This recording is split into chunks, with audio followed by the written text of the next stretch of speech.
Hello and welcome. So today we're gonna be making this crochet top. It doubles up as a square neck top and an off shoulder. It's super cute and easy to make. I am going to leave the details about the yarn and the hook size I use in the description, so be sure to check that out and get your things ready and let's get started.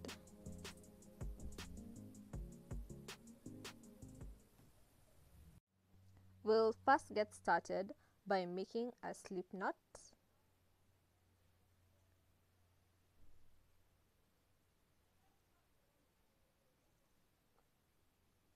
Next, you want to work chains, and the number of chains will be different depending on your size. So you just want to make enough chains to go around your upper part, the upper part of your body, which is your bust area, and then you want to leave a little space for the straps that you're going to put later on for the closure. Once you get to the end, add an extra chain, and now we're just going to be working one single crochet into each stitch until you get to the end. Go into the chain, pull the yarn, and then pull through both loops. Go into the chain, pull the yarn, pull through both loops. So that's what you're going to be repeating until the end, and this is the stitch that you're going to be using for the most part for the whole body of the top.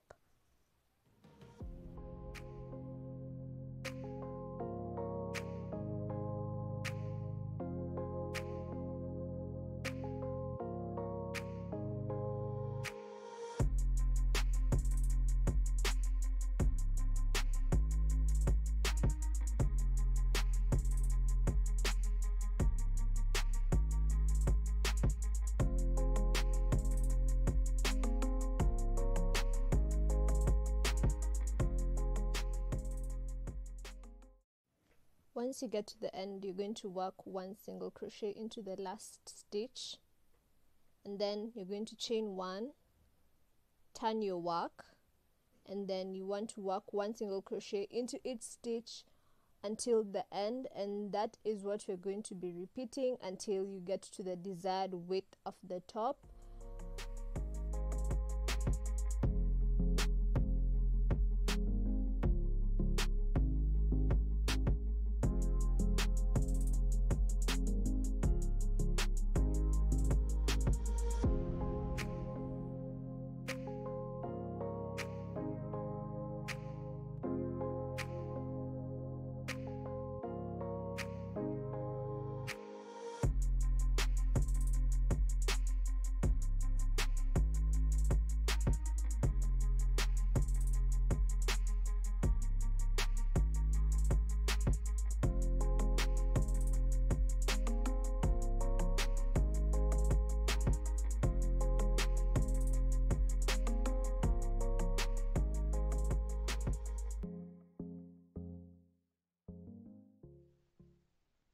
Again, when we get to the end, you just want to work one single crochet into that last stitch,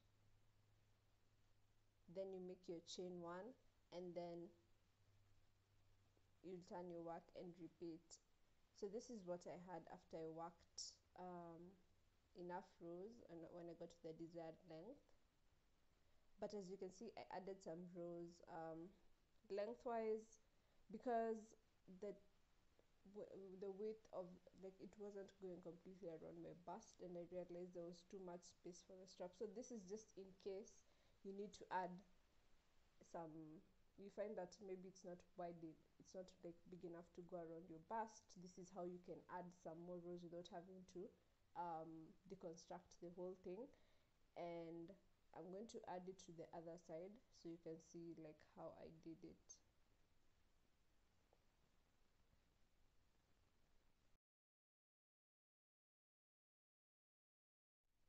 So the main idea behind this is you just want to go into each row for the previous stitches that you made, and then you just work one single crochet into each stitch, and then you're just going to repeat